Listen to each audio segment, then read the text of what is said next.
Hi, from the Vintage Cocktail Club, my name is Rog, I'm a bartender here, and for today, for the Dance Festival, we're going to walk you through, in Irish old fashioned, rare pressed barrel whiskey. So, get a mixing jar. This is a 40-20 jigger. We're going to start off with 10 ml of sugar syrup, which we make here at the Vintage Cocktail Club. 2 parts sugar to 1 part water. We're going to ice. Start off with 30 ml of whiskey. A couple of dashes of bitters. And then we're just going to stir.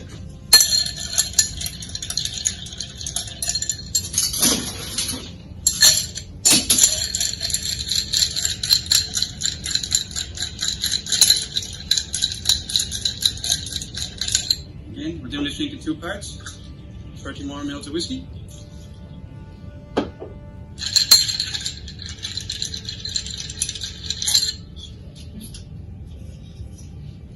Give it a little taste.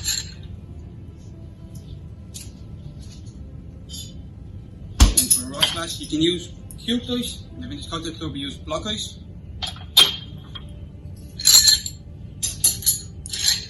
Strain in.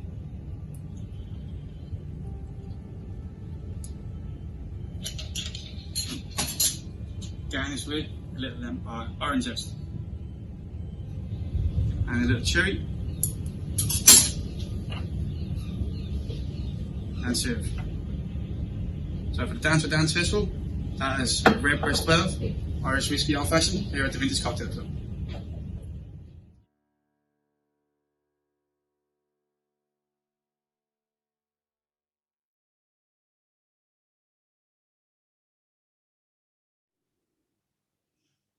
Hello everyone, Fáilte, welcome to Gathering 5 of Dancer from the Dance Festival of Irish Choreography.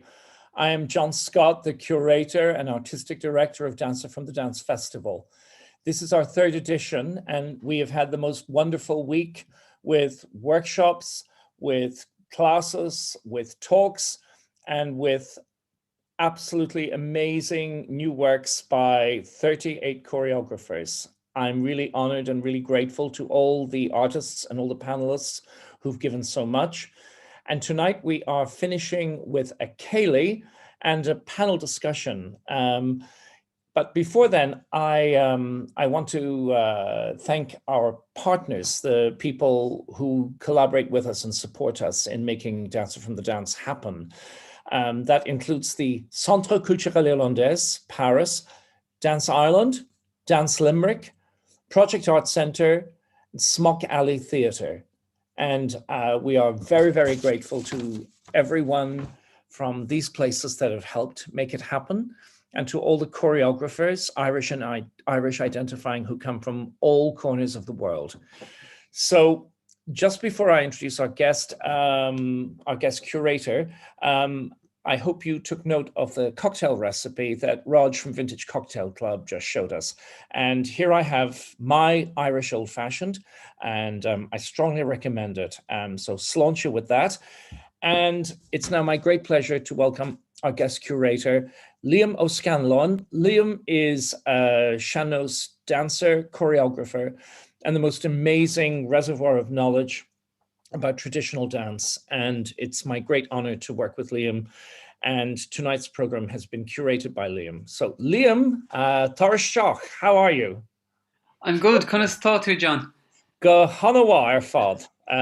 Very, very happy. We had a fantastic week. And of course, we showed your gorgeous piece that you filmed in the Linen Hall Arts Centre during the week. And that was terrific. So I'm going to leave you to introduce the Céilí tonight. Just before we do, I know we have a panel discussion later, but do you want to say a bit about what your logic was in planning tonight's Céilí and the theme of the talk as well? That's right. Thanks very much, John. Yeah, tonight we have a Céilí to finish up the festival. The idea for Céilí, as always in real life, will be a celebration or a coming together through dance to celebrate or mark the end of an event. So this year we have an online Céilí, which brings us to different parts of traditional dance, both in Ireland and abroad. And our panel discussion following the Céilí is Pure Pathways, Progression and Tradition in Irish Dance. The idea was sometimes to open up the idea that tradition is extremely important in Irish dance, but also that there are elements of progression, and trying to tease out where that boundary lies, and what's happening in Irish dance at the moment in all its aspects. Yeah, because it's not a static art form in a museum, is it? It's very much alive. It's a living and breathing tradition, harkening back to the past, but also looking forward. So it's hopefully tonight during the Céilí and during the panel discussion, you'll get a feel of some of the elements that keep it traditional, and also are bringing it forward and keeping it contemporary at the moment. Terrific. So the panel, it's moderated by you and also Siobhán O'Malley, and then the Céilí dancers are participating, and also who else is? That's right. So we have our Céilí dancers will be participating in the panel, and we'll be joined by Morgan Bullock, who you would have seen performing in the festival earlier this week, yes, as well as Kristyn Fontanella, and they'll be joining our panel as well. Fantastic. So Liam, I'm handing it over to you. So thank you, everyone. I give you the great Liam O'Scanlon, and I'll see you later. Enjoy the rest of the Céilí. Thank you. Thanks, John. So you're very welcome to tonight's Céilí. We're going to get a taste of dance and music from around Ireland and abroad. Our first performance is by Aneta Dortová, accompanied by Fionnuala Hannigan-Dunkley. Aneta is from Galway via the Czech Republic, and Fionnuala is from Galway also. Followed by that, we're going to go south to Kerry, to Ranóg, Townsend, and she's accompanied by Longford fiddle player Laura Doherty. And then we are crossing the ocean to Boston, Massachusetts, to Boston-based dancer Jaclyn O'Riley with piper Joey Abarta. So during the Céilí, feel free to join in, to dance, to take part, to participate in whatever way you find possible. Grab a partner for some of the dances, and if you can't find a partner, then grab a brush. Enjoy.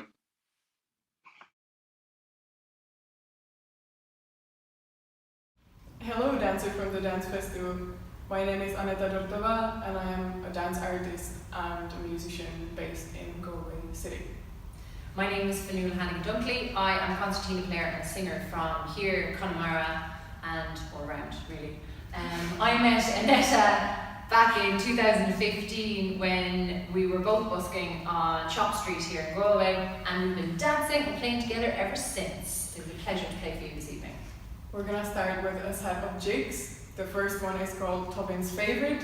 Second one is called the Drummond Castle, which is a castle in Scotland.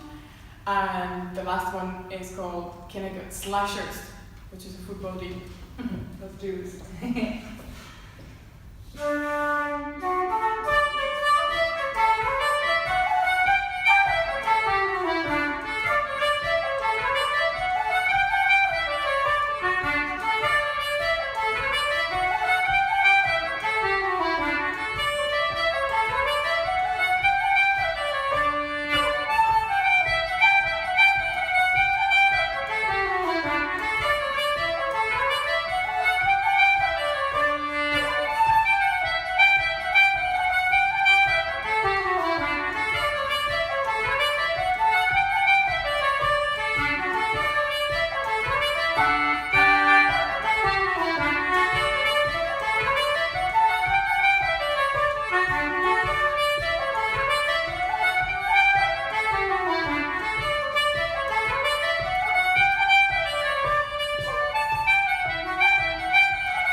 first one is the Congress reel, and the second one is Toss the Feathers. Oh.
Step from Connemara.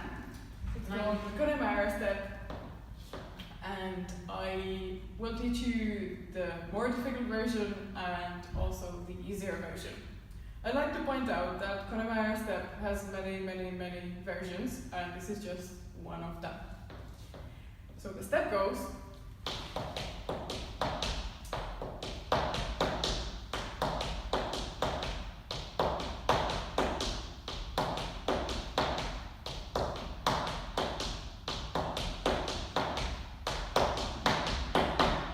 We're starting with a hop, and then we do a shuffle.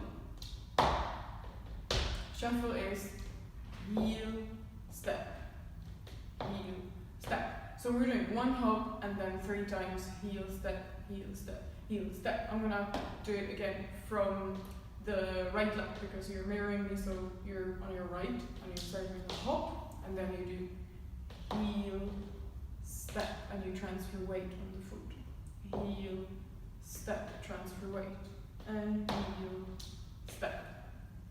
Then we go on the other side, so we're starting on this leg with a hop, hop, heel, step, heel, step, heel, step, hop, shuffle, shuffle, shuffle,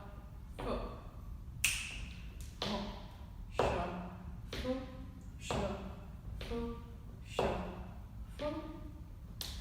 hop, shuffle, shuffle, shuffle. Upper part of the body is relaxed. You can do whatever you want, but the torso movements and the arm movements are not choreographed. They just go together naturally with what the feet are doing.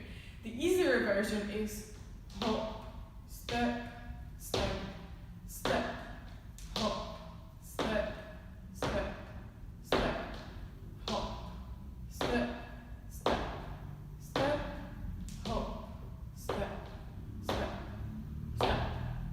Fionnuala is going to lilt the tune now, and we're going to do it together to the music slowly first round of the tune, and then we're going to speed up and I'm going to start improvising, and I encourage you to do the same. Have a little shuffle.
Hello everyone, my name is Ranóg Townsend. I am a sean-nós dancer from Nixon County, Kerry.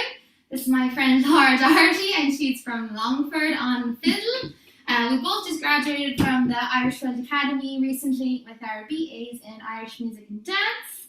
So thanks for joining us, and we're going to get cracking with some jigs to start us off. So give it away to Laura.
barn dance. Now, the barn dance has a few legends to it that I love to believe. Notions. So, the broom, when it's danced, so grab your broom or your umbrella or whatever you have nice and handy. Something tall enough anyways. And when we place it down on the floor, we usually like to think of it as the space that needs to be blessed. So that's why in the brush dance, we usually dance around it anti-clockwise and then clockwise home. Then if you think of a cross in the middle of your brush, you have to go up and down your brush with a few steps and then cross over and back. So Laura's going to gift us with some nice and steady tunes. And the feet really don't matter. The shape's the fun part of it. So give your best whirl and tag along. We'll get started.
Laura's going to play a set of faster reels, and I'm going to do a bit of sean-nós dancing, but feel free to keep your brush out and keep on brush dancing to it if you want to give it a go to faster music or any other your steps that you have inside you. So that's been myself, Laura, Doherty and Ranóg, and thanks for joining us, and we'll get blasted in some reels. Ooh, lovely. I'll roll up the other Yeah. sleeves. Get into it now.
Hi everybody, thanks for joining us. My name is Jaclyn O'Riley, this is Joey Abarta. We're here in our home in Stoughton, Massachusetts, which is just a little south of Boston. We're delighted to be part of the Dancer from the Dance Festival. We're going to start off with a set of jigs. The first one is the Rollicking Boys of Tandragee, which I learned from the late and wonderful Dipna O'Sullivan. And the second one is the Lucacan, which I learned from Florence Fahey. 1, 2, 3, 4.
We'll continue on with some hornpipes. These steps come from the dancing of Din Moore, Joe O'Donovan, Patrick O'Dea, and Brenda O'Callahan. Hope you enjoy.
This next piece is something called the two-hand dance, which means it requires two people, and it's called the Peeler and the Goat.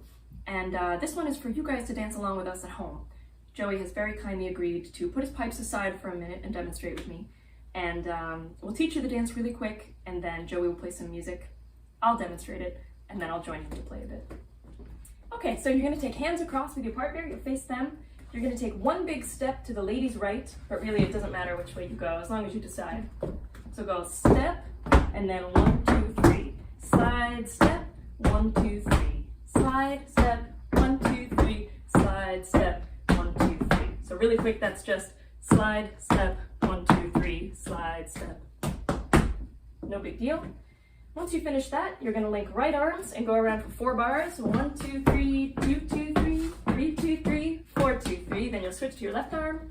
5, 2, 3, 6, 2, 3, 7, 2, 3, 8, 2, 3. Then we'll drop hands. The lady's going to turn on the spot. 1, 2, 3, 2, 2, 3. Then a gentle turn. 3, 2, 3, 4, 2, 3. Lady again. And the gent. And then we're going to finish off with just a circle with your partner for 8 bars. Okay, so do that for 8 bars. We'll just dance it through once for you. Ready? 5, 6, here we go. Slide, step, 1, 2, 3, slide, step, 1, 2, 3, slide, step.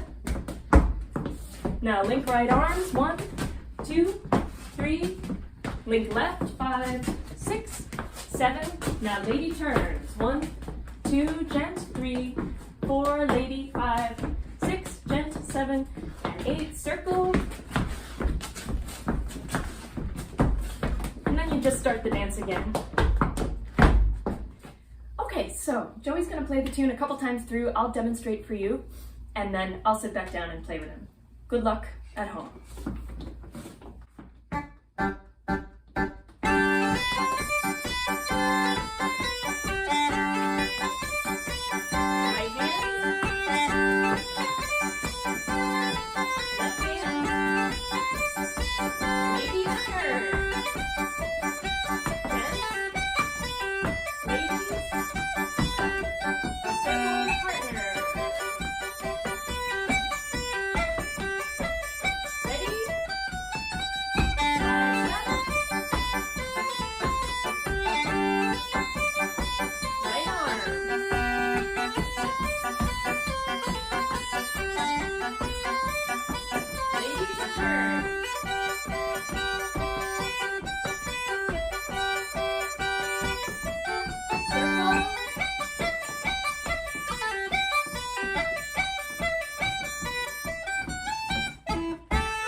Thanks so much, everybody. We have one more set for you.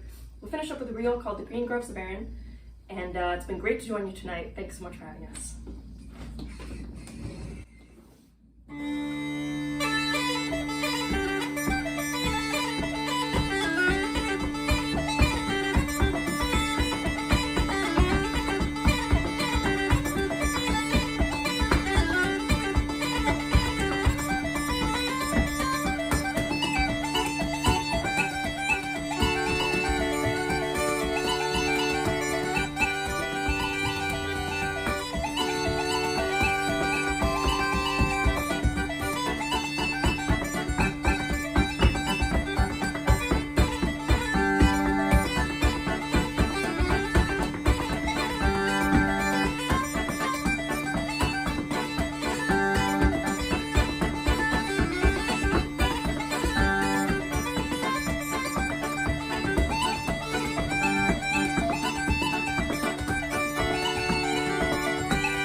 Hi, from the Vintage Cocktail Club, my name is Rog, I'm a bartender here, and for today, for the Dance Festival, we're going to walk you through, in Irish style fashion, we're pressed to have wild whiskey.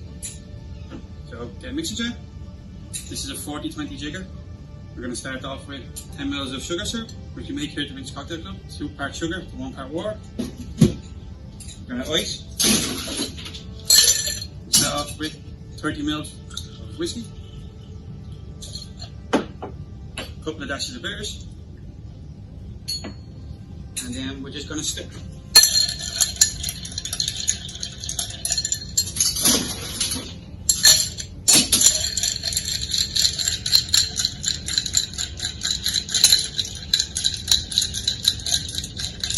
Again, we're doing this drink in 2 parts. 30 more ml of whiskey.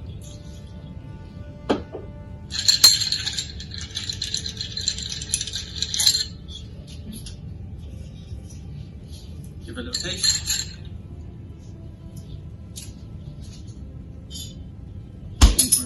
You can use cubed ice. In the Vintage Cocktail Club we use block ice.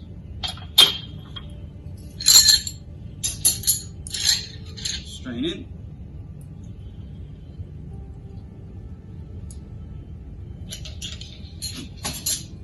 Garnish with a little orange zest. And a little cherry. And serve. So for the Dance Festival, that is Rare Press 12, Irish Whiskey Old Fashioned, here at the Vintage Cocktail Club.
Hello, everyone, and thank you for watching the Céilí. I hope you were all dancing along with it.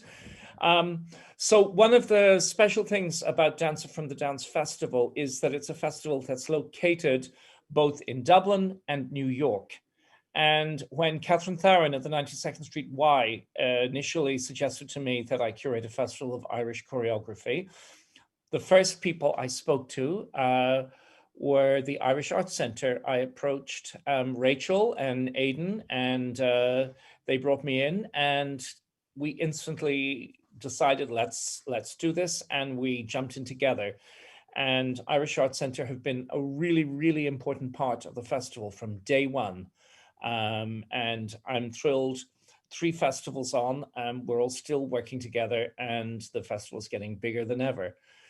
The amazing thing about Irish Arts Centre, whenever I go to New York, they have partnered with us. They presented Irish Modern Dance Theatre.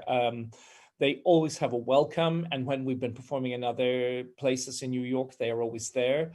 They are the most vital and amazing lifeline for Irish artists in the US, and they are completely connected to the whole body of work and artistic life of New York, and they are in the process of building or about to open their incredible new building. And it's my great pleasure to welcome tonight Rachel Gilkey, the Director of Programming at Irish Arts Centre. So Rachel, welcome. Céad míle fáilte. Thank you, John. It's a pleasure to be here, even if virtually. And thank you so much for your kind words about Irish Arts Centre. It has been a great, at least decade-long relationship with you, and we really appreciate that. Irish Arts Centre is so proud to partner with Irish Modern Dance Theatre, and I think, as everyone knows, curator and all-around artistic convener and connector John Scott, who has once again brought together a brilliant group of choreographers and artists for the Dancer from the Dance Festival. As you've seen, this past week of programming has gathered Irish and Irish-identifying choreographers showing a wonderful world of Irish and New York dance in celebration of the age, gender, and ethnic diversity in Irish dance and Irish identity. And we really feel at home, and thank you for considering us a home as you continue to bring together these great festivals and introduce us and the world to all these great Irish choreographers. Thank you, Rachel. So I'm going to hand it over to you now.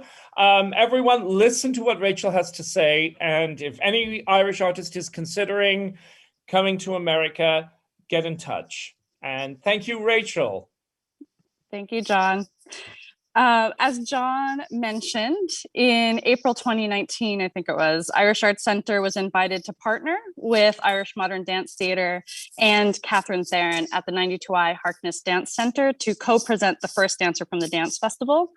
During that weekend, because it wasn't in our own home, we hosted a brunch for the dance artists who very gallantly got up on a Saturday morning and came out to Hell's Kitchen. We hosted that in the gallery of our existing historic theatre. And as part of that, we got to go out on the roof and look down into what was then a pretty massive hole in the ground.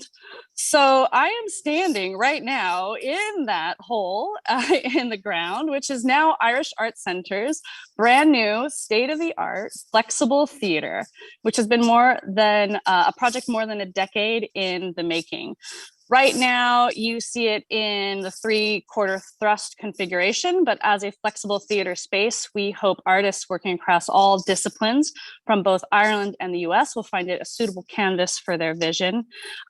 We've been doing a lot of testing, and so I'm happy to say we've borrowed, because New York, as is Ireland, the artistic communities supports each other. We've borrowed some chairs, but as part of the whole process of loading in during this time, we've got all of our beautiful deep burgundy fabric chairs just arrived yesterday, and they're all downstairs. So hopefully the next time you see this, you'll see that in place. So some information that I think would be particular of interest to the dance community. The floor is a masonite floor on 2 sheets of plywood and sleepers. So it's got some bounce. We have plenty of marley in-house, and we'll be bringing in sprung floors as required. Downstairs is a studio classroom with a full-length mirror, wall, and resilient floor, and that's going to support our education program, the making of dance work, as well as a number of other things. And then just for some, technical height and dimensions, the floor to the bottom of the wire tension grid, which you can see up there, which also gives us a lot of flexibility. That is 6.5 meters, and the entire playing space, when you empty out all the chairs and you're just like, okay, what do I want to do? The entire playing space is 10.5 meters by just under 19 meters. Though I cannot say just yet who our opening season dance artists are. You'll have to keep an eye out for the season announcement coming soon. Little marketing plug, I guess. Please forgive me. I'm proud to say that dance is a major part of our multidisciplinary programming. We will present 3 major New York dance engagements in this theater, and dance continues to be a part of our education and family programming, ensuring that the more traditional side of the dance world and the Irish dance world continues on, in particular in New York, as a living and breathing tradition, which we honor and respect and know is very important. I am so excited to welcome the artists and their brilliant work to the new IAC, and to look ahead at what dance programming at Irish Arts Centre will be in the years to come. But of course, I owe a special thanks to you, John, who through all of your work, you've introduced IAC to so many brilliant artists. And I'm just happy to be here again. Thank you for having Irish Arts Centre and looking forward to seeing you. Thank you, Rachel. It's so exciting. I haven't been in New York since January 2020, before the pandemic. And I was there on the roof looking down into the big hole in the ground in 2019. And this is incredible. It's absolutely beautiful. And congratulations. You and Aidan and the whole team have, through your vision and your tenacity and your drive, you've made this incredible place happen. Bravo. Well, thank you. And we're here because of an artistic community, and that's our purpose. So you know, I look forward to getting to come visit in Ireland, but I also look forward to welcoming anybody who comes to New York. And as you said, you can reach out to me on the Irish Arts Centre website. My email is there. If you're over in New York, you know, I would love to give you a tour and share the space and talk about, you know, your artistic, your own, everyone's own artistic planning and what they're working in. We're just happy to be able to really have a home for Irish dance in New York. Thank you, Rachel. And I see Rachel a lot in New York, but I also see Rachel a lot in Ireland. You go to any festival and Rachel is going to be there. She's going to be at Dublin Dance Festival, Dublin Theatre Festival, Dublin Fringe Festival, Galway, Kilkenny. Rachel really, I think, knows more sometimes about what's happening in Ireland than we who are here.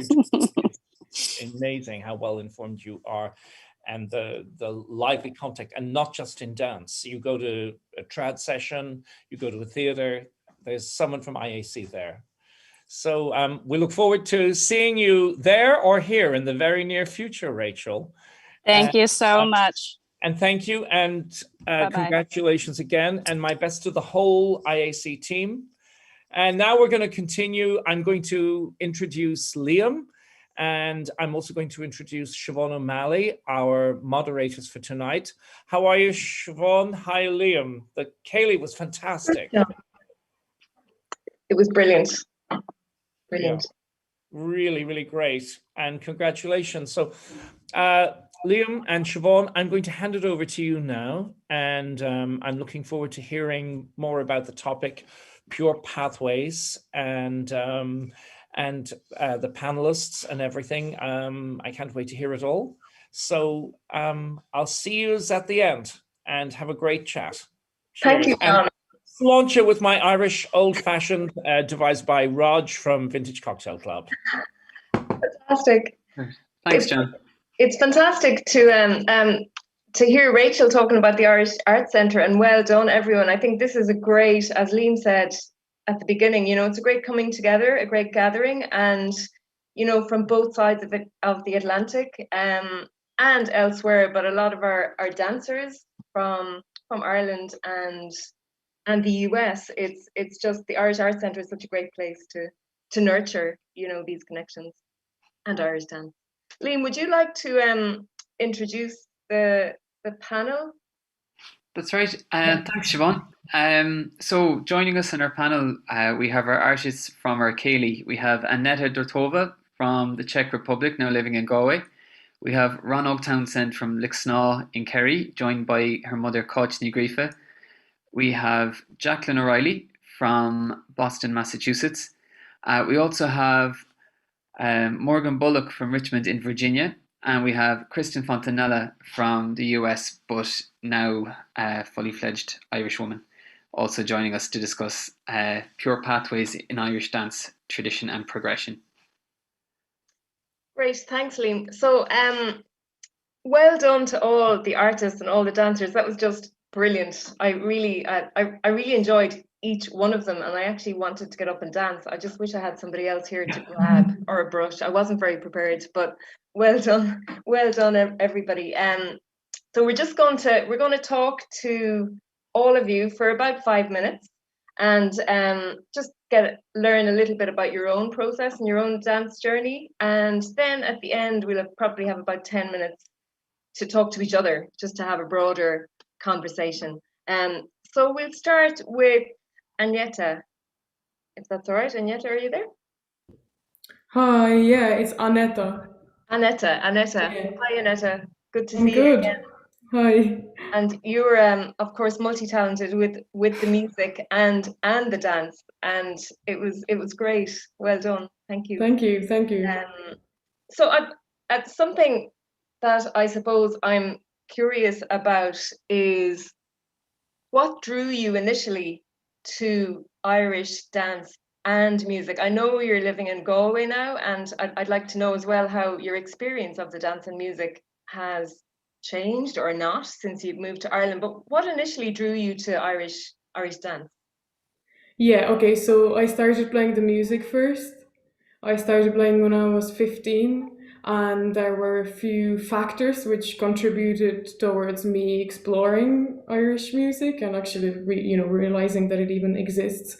I was hanging out with musicians in my hometown, from people playing punk to playing metal or rock and roll or blues, and I was involved with like different groups, and for some reason in the same sort of a period of time, loads of different people started listening to Irish music in Bolzane, and yeah, they were just talking about that, so I started looking it up as well. Then a friend of mine gave me a Chieftains DVD, and also I was going for these guitar classes after school, just like a hobby sort of a course where we would have been playing folk songs for fun, country songs, and the teacher there, he got into Irish music and he just decided, let's just switch guitars for whistles, and I was just like, yeah, why not? I mean, I might just try that. So I started playing whistle and I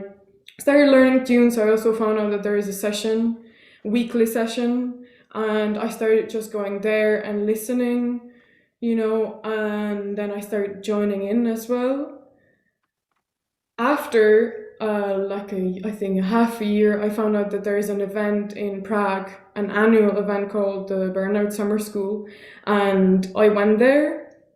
And the Burnout Summer School is like a small festival, but everything happens in this one building. So you would have people who dance, do set dancing or competitive Irish dancing, sean-nós dancing, but also people who do sean-nós singing, people who play music, people who do a little bit of, storytelling, stuff like that. So all kinds of Irish traditional arts. And so you come there for a week and you have a chance to hang out with people from all these different disciplines, people who are really advanced in it or, total beginners, all levels, people from all around the world pretty much. And so I saw the dancing there and I thought, I have to give this a shot. So I started I started attending competitive Irish dance classes in Bolzane, in my hometown, because competitive Irish dancing is just it's the easiest to access really in regards to Irish traditional dance. So I started going for these weekly classes, but I was coming there with this idea of like, I want to learn how to improvise, I want to learn how to work with live music and express the music in a different way. I was still looking at the dance, and I still do as well these days. I still look at the dancing from the eyes of a musician sometimes. But I wasn't really getting that because people are after competitions in the competitive Irish dance world. So I did that for a year, and then I discovered sean-nós dancing. So I organized a few classes in Pilsen. I invited a tutor, one of the very few people who know something about sean-nós dancing in the Czech Republic. Her name is Aneta Dortová.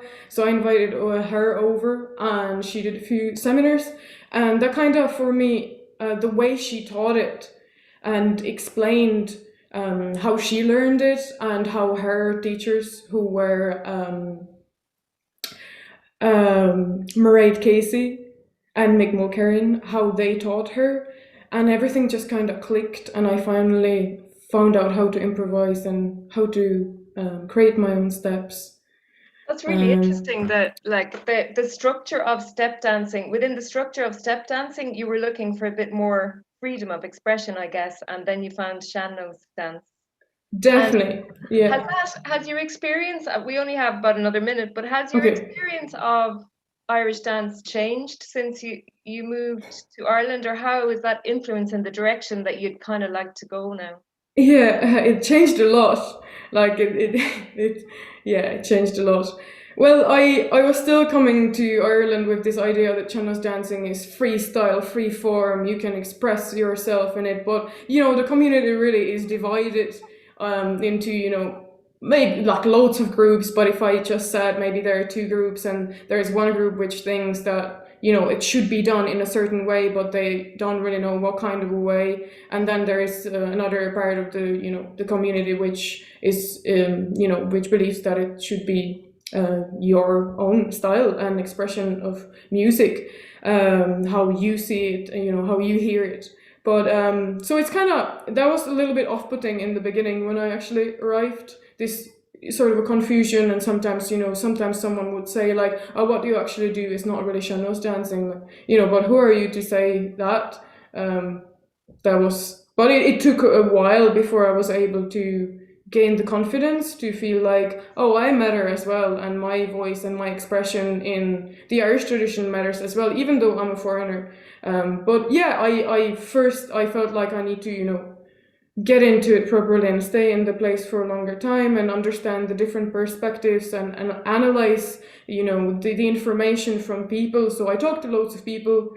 I asked them for what sean-nós dancing means for them, and the answers were different from person to person. And then I did sort of an internal research, like what it means to me. But eventually I moved away from it anyways, because I started going after other styles of percussive dance from Canada or America or Scotland, England, and then eventually I ended up doing contemporary dancing. So I think like in the end for me it's this hunger for expression.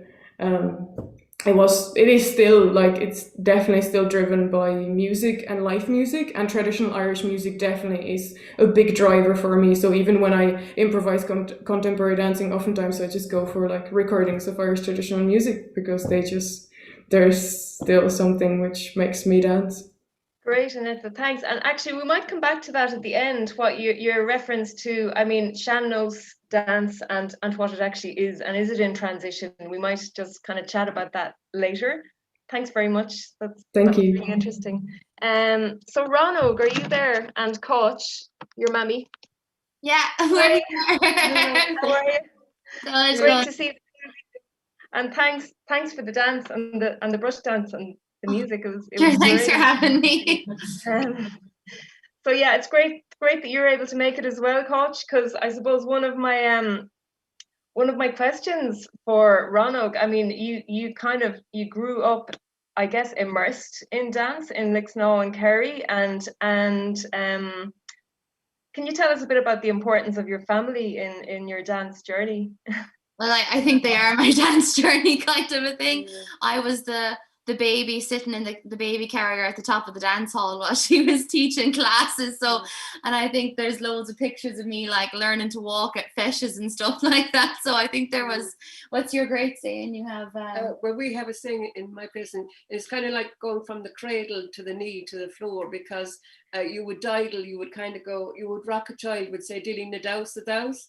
But then you would end up bouncing them on the knee, and then before you know it, you're actually teaching them to dance the slip jig, so it kind of goes from. So I think that's kind of, and then all my family are musicians, and all above her is dancers. Yeah. So it's kind of the OG start, but there's not much more of a base. Yeah. So family is what gave me my dancing bug. Yeah. Did you learn almost by osmosis rather than going to classes then? No, I definitely did classes. Like I did start off with step dancing because my mom's actually a step dancing is her passion. So I started with that, and I think similar to Aneta, I found that it was the competitive side was maybe a bit, not really the scene that I loved. Like I love feeding off of the people and the tunes and sessions. So I actually found sean-nós dancing was what kind of caught my bug. I also have to toot behind Liam's ear. It was, I saw Liam Scanlon dance and I was like 10 years old, and I was like, oh, that's exactly what I want to do. I want to do that. So that's kind of what I did then. I think the thing was I had my base as a dancer, and I went from that then. Having the base taught to you allows you then to pick up whatever you want then, I think. So that's where did you see Liam Scanlon dancing first? Fionnuala. It was the Fionnuala in Ennis, and I had gone all around the day to set dancing and step dancing competitions, and I sat down in the sean-nós hall and I was like, oh, I like the vibe of this place. This is exactly where I want to be, and that's kind of why I decided to go with. Interesting. I think Mam has her story as well, where you caught the bug. I think every dancer gets that bug. There's always that moment when you see it and you just go, that's it. And I was about 6, and it was at the Waterville Salmon and Trout Festival, and they had step dancing on the back of a tractor. And that was it. It was pure magic, you know, and from then on it just becomes a pure love affair with dance, you know. And have you ever danced on the back of a tractor? Oh God, yeah. My dream was fulfilled. Yeah. That's great. And Ranóg, so you've since, I mean, you've participated in FLADs, and then you've studied at UL. So can you tell us a bit about your experience of dance now and where you'd like to take it? You know, we've heard where it came from and where you like. Well, now I've been exposed to loads of things. I've done the Canadian dancing, Cape Breton dancing, Scottish dancing, Highlands, all in between. And I think for me though, like my backbone is always sean-nós dancing. I think where I like to sit in the music, I classify as sean-nós dancing. So I like to stay dancing in between the melody, or being the backbone, like the percussive drum to the back of it. So I think there are lots of styles I've tried. There's a lot of dancing over the music, but I think for my style anyways, just dancing to the melody, sticking to the tune and letting that guide me. And I like a good saucy tune every now and then, so hopefully that's where I can see music based anyways. If there's good music, that's probably where my pathway's taken me. Fantastic. I liked what you said in your biog, that it sits within the music between the notes. Yeah. That the dance. That's kind of how I feel. I feel like some of the other genres I've dipped my toe in, sometimes I feel like I'm fighting the music when I'm doing them, that I'm dancing over it, that I'm not with it. I feel like I'm doing my own thing, I'm separate. Whereas when I like to dance, I like to feel that I'm as much in it as the person playing the music. So I just kind of stick with the melody, and that's kind of my baseline. That's what I'm listening to and what's driving me. So, fantastic. Yeah. Great.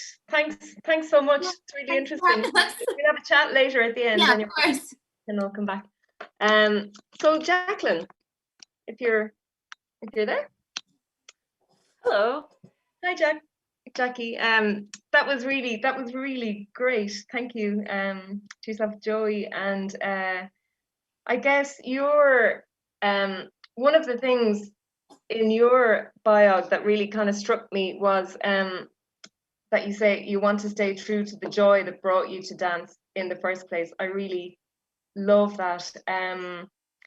So just based on that, can you tell us a bit about your journey or your pathway in dance? Because I know you know it's what is quite interesting for me is that you've set up a school in recent years for non-competitive dancers, young people and teenagers. So if you could tell us a little bit about what brought you to that point, that would be interesting. Sure, yeah. So I grew up in Boston, and my husband Joey, who is in the video, he's from LA. And whenever we get asked the question, you know, how we came to music and dance, we talk about this a lot. We used to kind of hate the question because we felt we had a really boring answer, which is, you know, we had no music and dance in the family. We saw it at some point in our childhood. We're, you know, absolutely captivated by it, but then went on a, you know, many-year, fairly awkward journey at first to try and find this thing that we had picked up on as kids. So when I was a kid, I was exposed to some traditional Irish music, kind of folk music, not super traditional, but I loved it. I was really into it, but there was nobody in my family, who had music of any sort. So really nobody sort of thought to suggest that I could try to learn it or I could take part in it. I really saw it as something that I was outside of and really just an admirer of, I guess. And then when I was a teenager, I was at an Irish festival and I saw some set dancing. They had a set dancing tent. And this was something I had never seen before. It kind of blew my mind. It was a bunch of people, as you all know what it's like, basically moving together and doing it for themselves, not necessarily in a performative sense. And I was sort of hovering at the sidelines, and one of the sets was short a person, so I sort of timidly stepped in, and from there it took off. And I knew that I was trying to find something, but I didn't really know what it was exactly. So I continued set dancing. I did a little bit of step dancing in college, sort of regular competitive step dancing, but without competing. But that was a fairly late start for that. And then I went over to Ireland and studied abroad at UCC and got the chance to do some old style step dancing with Peggy McTaggart, the great female dance master from Cork. And so that was sort of my first experience with old style step dancing. I really loved it. I came back to Boston. I found Kieran Jordan, the great Kieran Jordan, and started taking classes with her. And then I spent a lot of time coming over to Ireland, sort of traversing the country on bus Éireann, fairly alone, I would say, trying to find my people, I guess. And eventually, I think what sort of brought it all together is that I started making relationships with people that are sort of into this music and dance in the same way that I am. And that's sort of, I guess, where the joy comes from. It comes from the relationships and sort of the community around it. And I think the sort of shared understanding of meaning that we're sort of generating by doing these movements together. When we get together to dance a step or play a tune, there's a meaning underneath that everyone sort of understands together. And that, I guess that's an experience that's hard to describe, as you can see I'm having trouble, but so that's that part of it. And then, about 10 or 12 years ago now, I started a dance program, I'll say, dance school dance program for kids and teens, non-competitive. And essentially I just get to teach them what I like to dance, which is great. Old style step dancing, sean-nós dancing, definitely set dancing. That was sort of my home form, I guess. And I guess I'm still on the journey, and kind of rambling. So that's a start anyway. Thank you. What you liked, it sounds like you were really drawn to the social dance and like very and the gathering. And did you identify a gap in terms of introduction to Irish dance? Did you identify that as a gap? Was it a lot of step dancing and competitive dancing opportunities where you are? Do you mean what was available to me here? Is that? Yeah, and what's available to younger people there as well, just in terms of dancing? Sure. Well, I mean, competitive step dancing is all over the States. There's no shortage of opportunities for that. Like I said, it never occurred to anybody in my family to, suggest that I try that. So it probably was all around me, but I didn't know it. But there, only in recent years has sort of the gap been closing as far as an alternative to competitive step dancing and sort of maybe river dancey style things for young dancers. There's great programs in Ireland. Edwina has been working with scores of kids doing amazing work, and I know Ranóg works with kids. But over here, I think it probably was a little later to come. So, but I guess once I started offering classes in that style, there definitely was an interest, and I think there was a hunger for it. I try to really make sure that the dancers are connecting to the local musician community. That's really important because ultimately, we're all doing the same thing. Dancers are musicians. Musicians are movers, in different ways. And the whole point is to do it together. So that's definitely important to me. The rhythm is so important, the music and the dance. Thank you very much, Jaclyn. We'll come back to some of that later on at the end. And if Kristyn is around, you can turn on your camera.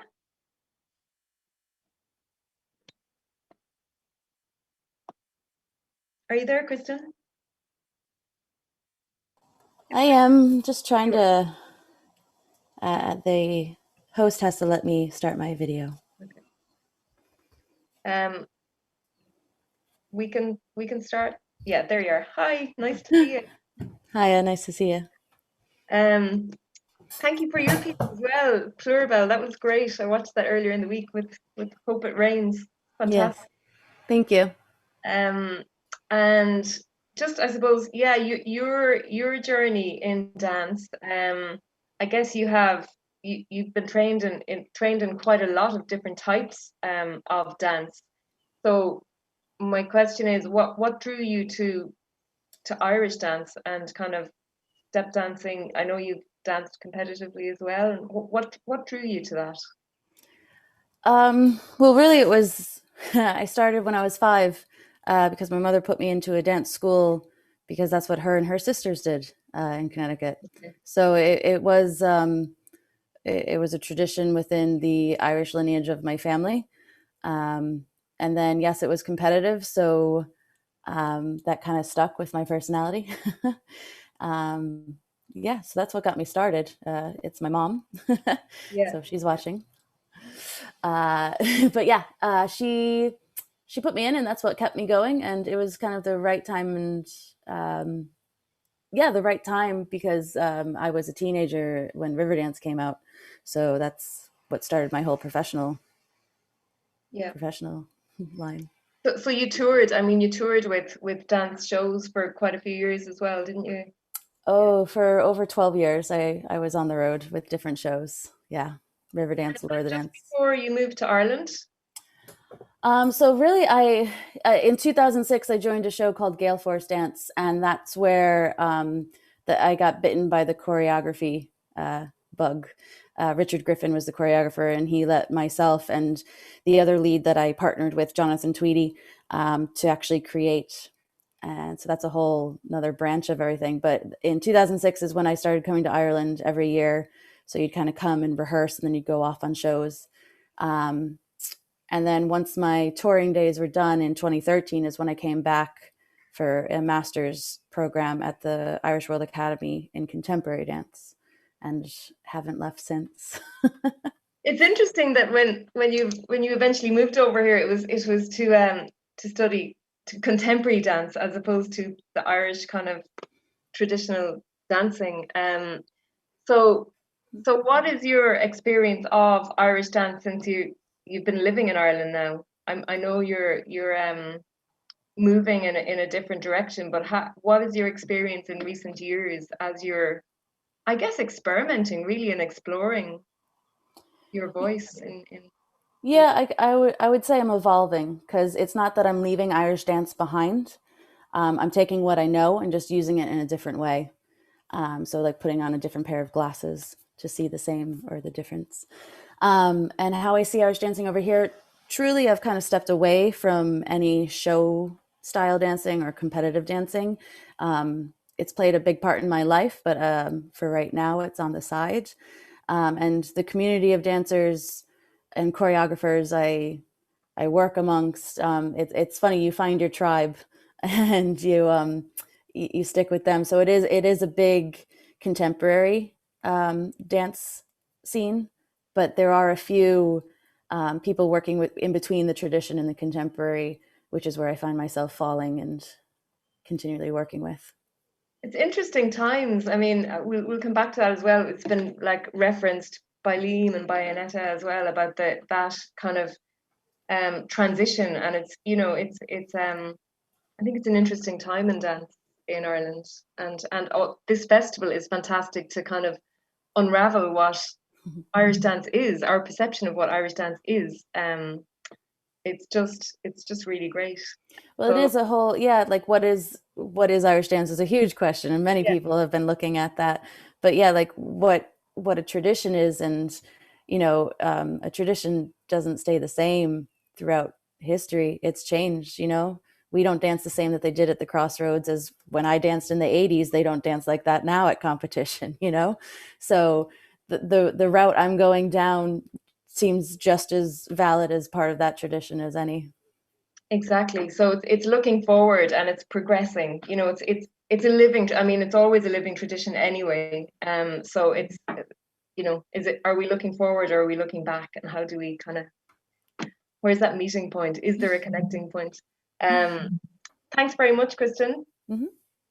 So Morgan, if you are there.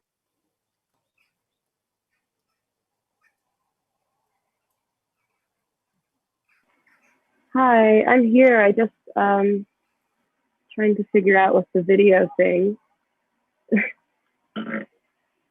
Okay. Hi, Morgan. Hi. And thanks for your piece earlier in the week, the butterfly dance. It was beautiful, really beautiful. Thank you. Thank you. And also very kind of relevant in terms of you spoke a little bit about the freedom in that, and relevant in what we're talking about here with the structure of step dancing and competitive dancing, and then the freedom, your own personal expression in that dance. It was really beautiful. So just to kind of ask you about what initially drew you to Irish dance. I know that you had done is it tap dancing or ballet in the past, and then you encountered Irish dance at some point, and it really grabbed you. So yeah, if you could talk about that. Yeah, so I started off dancing when I was 3. My parents put me into dance classes, and I was doing ballet and tap, and I had done jazz and hip hop as well. And the studio where I danced started offering Irish dance classes, and I didn't really think much of it at first. When I heard about Irish dance classes, I would just see the girls coming from class with their tall socks on, and I was like, okay, this is interesting. Didn't really think much of it. But then I saw it. I was watching the dress rehearsal for our yearly recital that year, and I saw Irish dancing, and I was just completely mesmerized. The first time I ever saw it, I was 10 years old, and it was just the most amazing thing I had ever seen. And I immediately knew I had to do it. And so I asked my mom if I could. And at first she was kind of hesitant because she just, you know, she didn't know much about it either. And she was like, nobody up there really looks like you. Are you sure you want to do that? And I'm like, yeah, it looks like fun. Like, I want to do it. And she was supportive, and my parents have always been very supportive. And I tried a lot of different things when I was younger, but Irish dance is really what stuck. Was it the fun aspect of it? Like, was it the fun aspect that kind of really hit you, that drew you to it? Yeah, initially it just looked like a lot of fun. It looked like everybody on stage was having fun. And I did enjoy ballet, but it was kind of just, it looked a little bit more serious to me. And it was, you know, I was always looking at the older girls at the time, and I was like, I don't know if I want to do that for the rest of my life. I kind of want to do this bouncy curly hair stuff. So yeah, it's just, initially it was the fun of it, and the intricate footwork as well. It was just something that it looked very challenging, and I very competitive by nature, I guess. And it was like, I want to try this and see if I can be good at it. And you are brilliant. I'm so glad you did.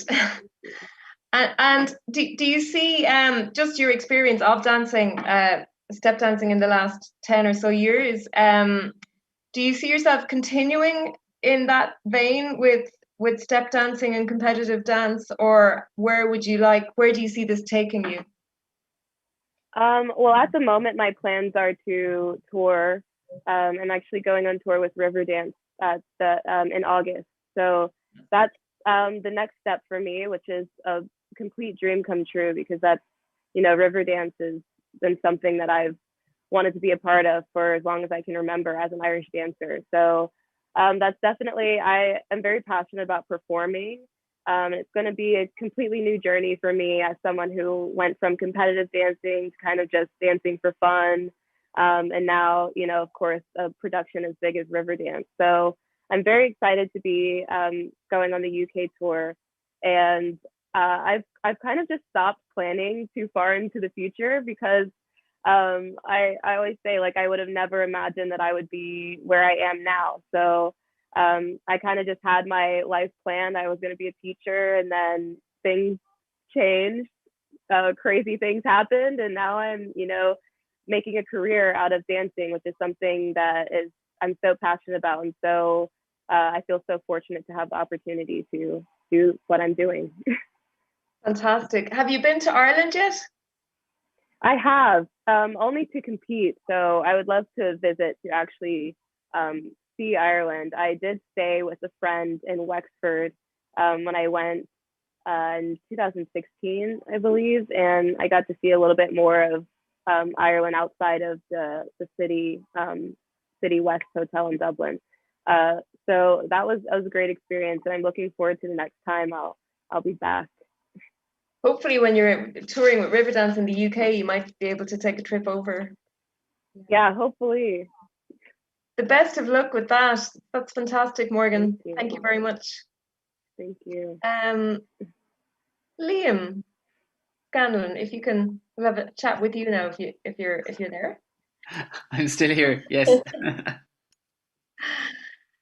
So yeah, I want to give you a chance to kind of chat about your kind of dance journey, because I know you went to Irish dance classes and you went to Kaylee's, and there's something that you said in a previous conversation that really struck me about sean-nós dance, that it can be learned but it can't be taught, and that's a very interesting statement. And I mean, I'm putting that out there if you can consider that in giving us a bit of background to your dance. Yeah, delighted to. So I learned dance like a number of other panelists here from an Irish dance class, competitive Irish dance, and I really enjoyed moving to the music and just the physicality of it and the exercise that was needed. But where I got my most joy was when we'd be brought to local Kaylee's or different functions, like where our community would gather to celebrate Christmas or to mark an event. And there'd usually be just music and a band, and it was dancing with people in your community, and then bringing you through the dances. And at the start, not knowing what you were doing, but like learning from physically dancing with other people. So through set dancing like Jackie, and as well as like waltzing and other two-hand dances that you as you grew up with dancers that you and people you knew, your neighbours, that you learned to dance, and it wasn't broken down, but you kind of felt it, and you kind of then internalized it and understood it and worked it out with the music. And then there's this kind of unspokenness when you're going through it. And sure, sometimes it needs to be slowed down and actually broken down and told what to do with the movements, but it was dancing with other people. And that's the vein I continued with until I was about 16, when I saw sean-nós dancing. And I saw a young family of teenagers dancing sean-nós from Connemara, and they had a freedom. They were similar when they danced together, but each one was pretty individual. And when they were showing us some of the steps, they try and break it down pretty simple for us to follow. But as soon as they start dancing, it changed, because they were all just being themselves and dancing to the music, and that's what gripped me. So after that, a little bit like Jackie, I tried to dance with as many dancers that way, and to seek it out and to find it, and to watch as many sean-nós dancers, and to listen to as much music as possible, and try to experience the context in which it happened, and develop my own way of dancing through that. And that was where I heard that I heard a man in Connemara describing it as that and something that Aneta touched on before, that sean-nós dancing,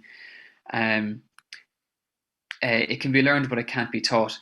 And I thought that was really, really interesting, because it struck me as something that, like, you can try and break down and teach someone, and I think this applies to a number of types of dances, but on somebody can learn it and pick it up, but it can't just be spoon fed to them or broken down for them.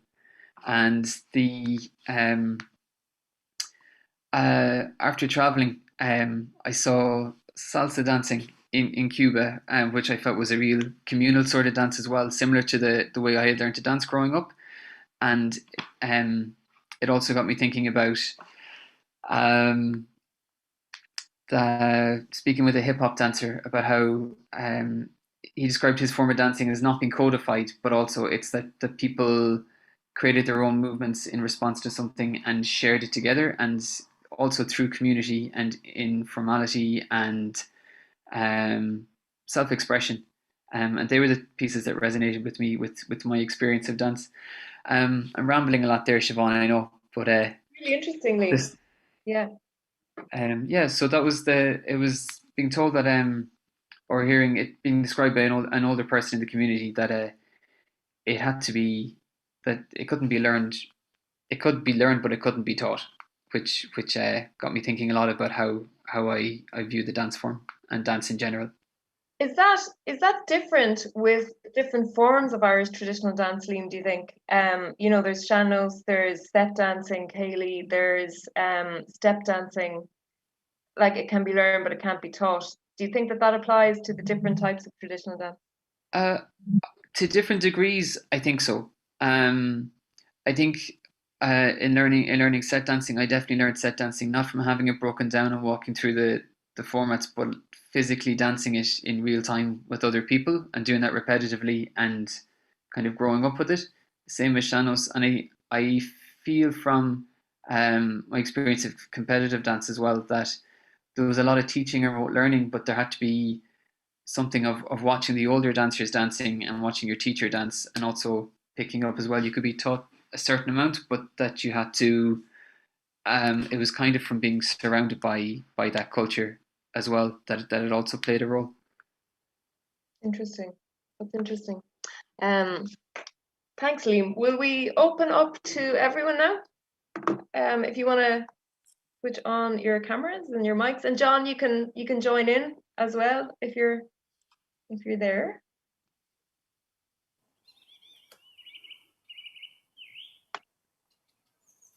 So I think what I got from a lot of what you were talking about was, I suppose community, social gathering, joy, fun,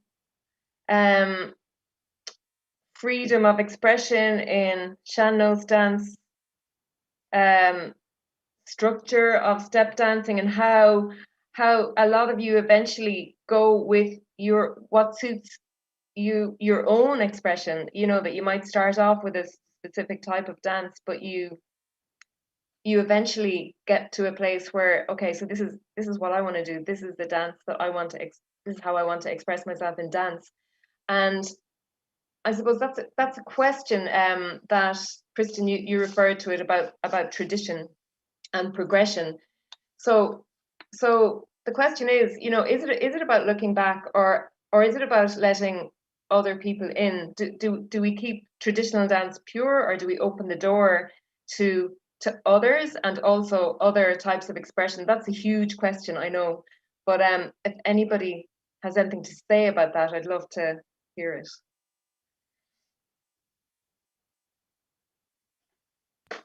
Okay, I'll start then. Well, I think the doors are already opened, no? Like, I'm here, we're all there, and we're all made our journey there. And isn't tradition about connecting people, not dividing them? I don't know, I'm not very sort of a nationalist person. In general, yeah, I might be Czech, but am I like proud to be Czech? Doesn't really, resonate with me. But shouldn't tradition also be for pleasure and enjoyment as well, rather than to try to close it down and give it some rules and you have to follow them? I think tradition should be also mirror to the people. people change, the times change. And if the tradition doesn't change with the people, it dies. And it can die pretty fast. Actually, you can see that in the Czech Republic, because they really closed it down here, both the music and the dancing. It's only done in folklore ensembles, and you have to sort of audition to get into that, and then the way they teach it is very structuralized, and you just have to stick to your ensemble, and then they do the performances at festivals, and they don't really want the public to do it, which is weird. I actually was interviewing for this little research I was doing on Czech tradition and on the progression in it. Was interviewing a few people from the folklore ensembles and the leaders of the folklore ensembles, and it came out that they don't want to see the public doing it because they want to keep it in the way it was done in 1800s. But then people don't really do it because when I saw Czech traditional dancing as a kid, and you see them dressed in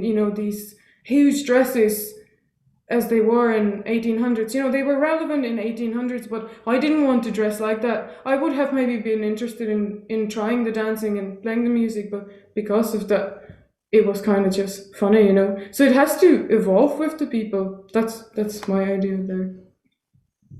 Thanks, Aneta. Anybody else?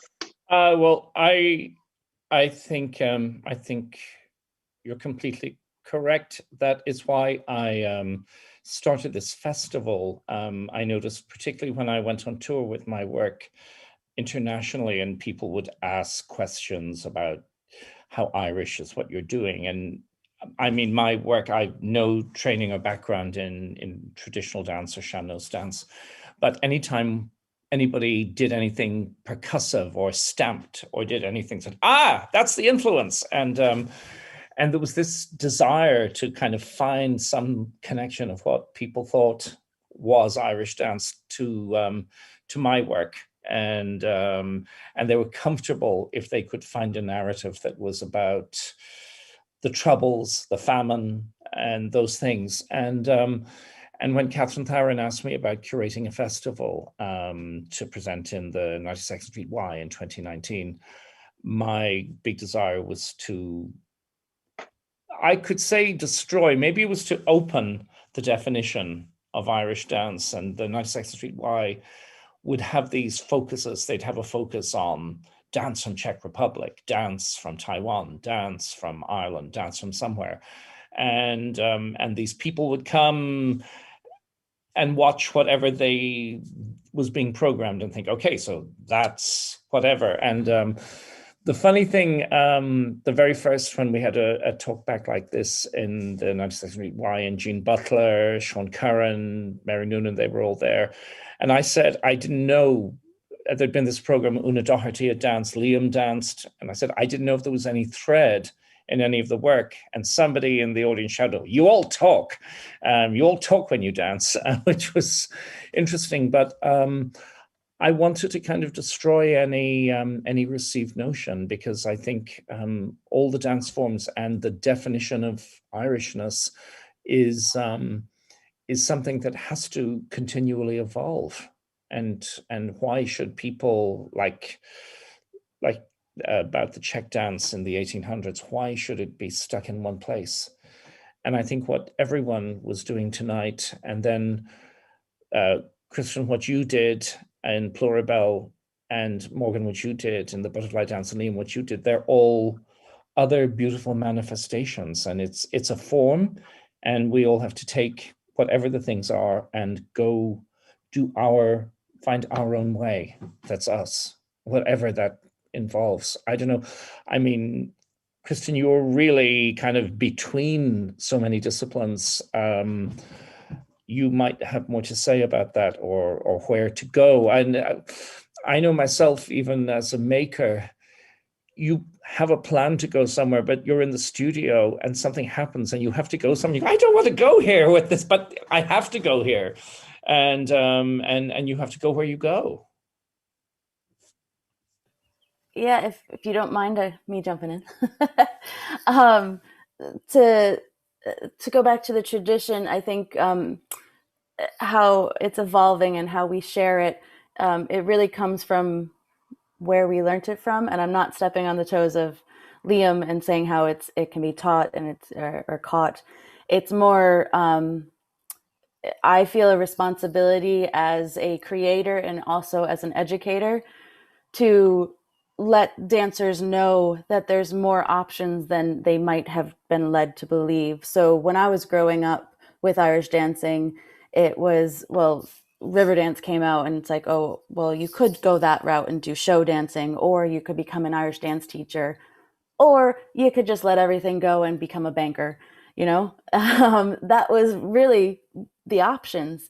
And so what I like to do now is with the next generation of Irish dancers is take those blinders off, let them see the world of dance, let them see the world of opportunities, let them learn about where it came from, but letting them know that that door is open to go anywhere. And I think if that is continually shared and spread, then yeah, there's great opportunities. I also think, Morgan, the dance you made this year, it's an evolution from what you did last year, and your own style, your own work, I think is changing and growing, or not changing, but it's evolving. Do you have anything about where you're going yourself? Or I suppose we don't know where any of us are going. It's happening, and you can define it. It's easy to define afterwards than when you're in the middle of it. Yeah, I think what Kristyn said really resonated with me as someone who grew up as a competitive Irish dancer. You know, when you get older, you're told your options are, you know, like you said, shows or teaching, or it kind of goes to waste, I guess. And I have realized in the last year, of course, for me with social media, there's that as a route. And that's, you know, that's there sharing the training and the Irish dancing. And, you know, with me starting to choreograph to non-traditional music, that was something that wasn't really an option that I was like told about. Is kind of just, I had to find out that this was okay to do. And that's, you know, I think that I've evolved as a dancer in that way, just kind of letting go of the constraints and the boundaries that are placed around dancers who are taught to dance traditionally and competitively, whereas I have enjoyed every step of the journey. I've loved competing. I've loved performing. Of course, I still love performing, and I'm looking forward to doing that. But, you know, having that freedom and just letting myself dance just because I like to dance and not because there's some end goal there, it really just helps me become a more confident dancer and just be able to express myself through dance rather than letting it be something that might stress me out, because I think that's the worst thing ever, to let what was once, you know, a stress relief become the cause of the stress. And as a competitive dancer, I did allow myself to get wrapped up in it that way. And so in the last year, of course, with the pandemic and taking a break, now it's like I went back to competing and I did really well at this competition because I didn't care how I did. And I think that's like the secret. It's like you just do it because you love it. You're passionate about it. You're enjoying it. And you're, you know, you use it as, I use dance as like my medicine. And that's, you know, that's what I think has been so important for me and how I have evolved as a dancer. Yeah. I remember wandering into the Mansion House in Dublin a few years ago, and it was in the middle of one of the Feshana, and going. I went in and I was watching it, and it was kind of going on all day, and there were lines of Colleen's and Bucheli and their mothers behind them with the bag with all the kit and the stuff. And I remember going out and there was this mother and she was like pulling her daughter apart and fixing her hair, and the atmosphere was savage. and they were like critiquing each other, and there were other dancers and they were looking at, oh, look at her now. And it was amazing. I mean, it's you just did a piece, Kristyn, didn't you? You basically just described the synopsis of the piece. I took everything from my childhood, which I think happens in sean-nós. I know that there's some competition, but the competitions of Irish dancing. So, you know, whose wig is higher, whose socks are higher. That has absolutely nothing to do about the dancing or why we're dancing. And I made it into a show called The Competition, where the audience viewing actually got to vote on who won. And there was no rhyme or reason of who won and what does it really mean. So yeah, good plug, thanks. Fantastic. Ranóg, do you have anything to say to contribute to the conversation? Do you have any comments? About competition or about where dance is going? What's coming up is, I suppose what's coming up is kind of freedom and constraint and structure and expression, you know, in your own dance and your own dance journey. Where are you at? Yeah, I don't feel constrained by the tradition.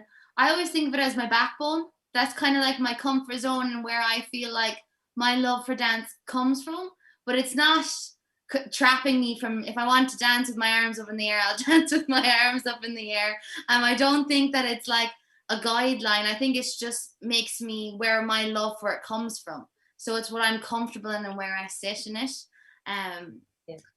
And yeah, it's my base. It's what I bounce off of them. But we dance in the kitchen all the time to whatever's on the radio. But it's not, it doesn't, like the music, if it moves you, it moves you. It doesn't matter what it is. And I think that's fun as well. Or different time signatures are mad as well that aren't considered traditional, but you're still dancing how you feel to the music. So I think that's the tradition. So that's why when I say sean-nós dancing, I'm dancing in the music. Sure, I could be dancing to anything I want then. It's just how I feel with the music then. And what the feet are doing, long as I think they're collaborating with the music, it's pretty good for me. So that's from the heart. Yeah, dancing from the heart. I think for pathways, like I know we were all talking like competitive. I don't know, do you want to say anything in that, like the step dancing and where you are, because you're like beyond these people here from competitive step. I suppose I would have started with step dancing as a wee child, and then kind of moved on to, it used to be called Coat the Show dancing before River Dance and Lord of the Dance, and it just kind of progressed. And then I started teaching and sharing. So that was my biggest thing. I love teaching little ones. I know, Liam, you're on about the whole thing of, you know, the teach the talk. But for me, I caught the bug, but I was more honoured to share it, I'll be quite honest with you. Yeah. So yeah, that's our bits. I don't know. Yeah. It really is. It really is so much about sharing it, isn't it? And so much about dancing together and that sense of, you know, sharing and community. It's very special. I think the slogan to live by is dancing alone is half dancing, whether the music is with you or not. I just really feel like if you're alone in the room, it's great to be with yourself, but I also feel the extra lift that the buzz I get from dancing comes from not being alone doing it. So that's, I think, my perspective on it. Yeah. And dancing from the heart, that's great, Coach. That's a great one, dancing from the heart. The feeling for dance. Jaclyn, do you want to say anything to this? Yeah, I guess I was just thinking as you guys were all talking that, you know, for dancers that practice largely a traditional repertoire, so sean-nós dancers or old style step dancers, you know, those kinds of folks, I think most of us go through a period where we really question whether it's okay for us to be experimenting and, you know, maybe bringing other influences in or kind of pushing the bounds in some way. But, you know, the alternative really to not creating is to be sort of paralyzed by fear or self-consciousness. And that's not worth doing either. And so I think that the ultimate, you know, when you're in the present moment, you don't know how what you're doing is going to play into the whole tradition. You can't see it because we're only here. And it's only in hindsight that we're going to know whether something was maybe pushed too far or not. And the people that judge that will be the community of people that do this, however you define that community, you know, whether something is adopted and brought into the tradition or not. So in the meantime, all we can do is do our best and be true to who we are and where we've come from, and hope that it's enough. And I think it often is. Thank you. Liam, before I suppose we'll start to kind of close the session soon, John, I'd say. Yeah. It's almost 1:30, but yeah, Liam, I remember comments? also one thing, Liam, in Noskana, you had that demonstration where you danced to like a whole load of different music as well. And you had the fiddle player there, and then you were dancing to hip hop, and you were showing how the dance transposed into a load of things. And that was, when did you make that? That's right. That was with Dance Ireland back in 2016, 2017. It's a while back. Yeah, trying to pull apart, I think, what lots of people have questioned here. What is their dance form, and how far can you go? And what was sean-nós? Was it to do with music, or was it to do with how you presented yourself, or was it to do with who you are? Or I don't think I got any answers at the end of it, but it was a nice journey to explore. Listening to all the panelists here talking, one thing that struck me, it reminded me of there's a saying in Irish, cloch or carn, and if you're climbing tops of mountains, you find cork cairns, usually burial grounds that have been there for millennia, piled with stones. And a custom when passing the cork cairn is to the hiker places a stone on top of the cairn. And the cairn, it kind of reminds me of the tradition. It's something that's there and that we recognize, but it's constantly changing. That stones are disappearing off it, or we're adding stones to it, but it kind of holds its form all the same. And I think that's really important. That's something that each one of the panelists here is doing in their work. It's coming from their background and their perspective of the tradition, and whether they're seeing it in different ways or adding something to it, they're contributing to the future of it as well, and adding to that living tradition.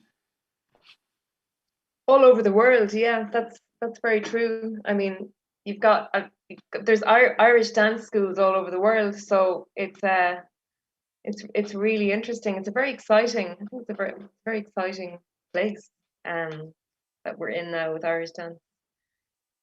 So, does anyone have any final comment before we wrap up? This is a really, really, really interesting discussion. Thanks to everybody. And John, thank you so much for curating this fantastic festival yet again. It really is. It really is brilliant. Thank you, Siobhán. And I think everyone, wherever you're watching on your computers or your tablets or on your casting onto your TVs or your phones, I want everyone to give a round of applause for all the Céilí dancers tonight and for all the choreographers this week. Like, bravo, really. It's been fantastic. And Liam and Siobhán, thank you for the talk, and all of you for joining, and for I mean, I think the thing is, there's no answer. Everything you're all doing is important, and it's necessary, and it's beautiful. And you can look at those Egyptian wall paintings in the tombs, and they're dead thousands of years, and they're dead, and this is alive, and it's impossible to capture or to define. You can, I think, only define things properly after the fact, or when you're dead. So long live every manifestation of Irish dance, and thank you all.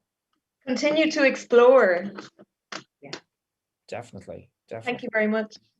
And thank you everyone. And it brings us to the end of the festival, and we've had a great time, and it's all been because of the commitment and the generosity and the creativity of all the artists and of everyone for watching. And there's been wonderful advantages of having to be online, that we can jump all over the world easily and share easier. But hopefully next year we'll be in one space. We might adopt some of the hybridity and still do some parts of the festival online.